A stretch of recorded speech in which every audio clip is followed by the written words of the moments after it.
Ben, o meu nome é Xosé Manuel Sánchez Rei e dedícome fundamentalmente a estudar a gramática da lingua galega e a lingua galega no século XIX, no século XX e na época en que vivimos agora. É por iso que a miña última obra, que publiquei en solitario xa hai 2 anos disto, versa sobre un cancioneiro, o cancioneiro de Pedro Ballesteros, que sai a lume no século XIX, no ano 85, 86, 1885-1886. E chamou a atención fundamentalmente este cancioneiro por o tipo de lingua que aparece nel, unha lingua enxebre, tradicional, que pensei que podía ser aproveitada para recuperarmos estruturas lingüísticas propias, xenuínas do galego, xiros lingüísticos, expresións, léxico, que a día de hoxe se encontran todos estes fenómenos, todos estes casos bastante ameazados pola presión do español. Entón, o que comezou sendo pois unha lectura atenta ás singularidades lingüísticas deste cancioneiro, acabou sendo un libro sobre as características idiomáticas do cancioneiro. E é un libro que eu fixen con moito tempo, demorado, que tivo moitas versións, máis que a versión final coido que se axusta ao que eu pretendía nun momento.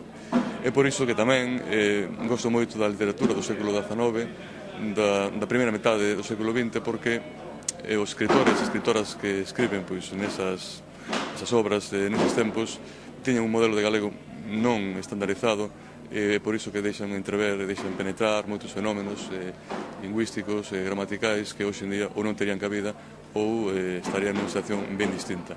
O cancioneiro de Pedro Ballesteros tamén me chamou moitísimo a atención, xa pola lingua que dixen, mas tamén pola propia vontade do colector. O colector declara en reiteradas ocasións que non alterou a lingua das estrofes, das cuadras que compilou. E é por isto que todo o material lingüístico que ali figura pois é bastante fiável nese sentido. Mas tamén é fiável porque o propio tamén compilador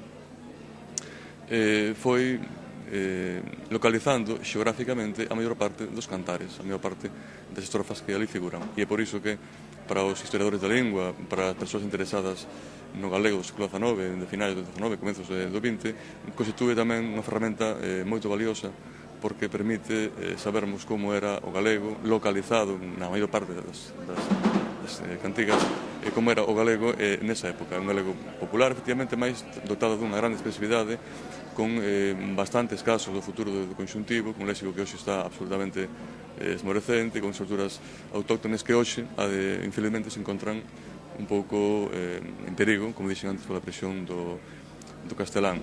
Da literatura que non é do século XIX, que non constitui os nosos clásicos, tamén gosto moito da moderna, obviamente, e particularmente de ensaio e poesía. Non vou dicir nomes porque é un pouco indecoroso que falar de outros autores, mas gosto moito fundamentalmente do ensaio histórico, e tamén da poesía contemporánea. Mais nada, obrigadiño.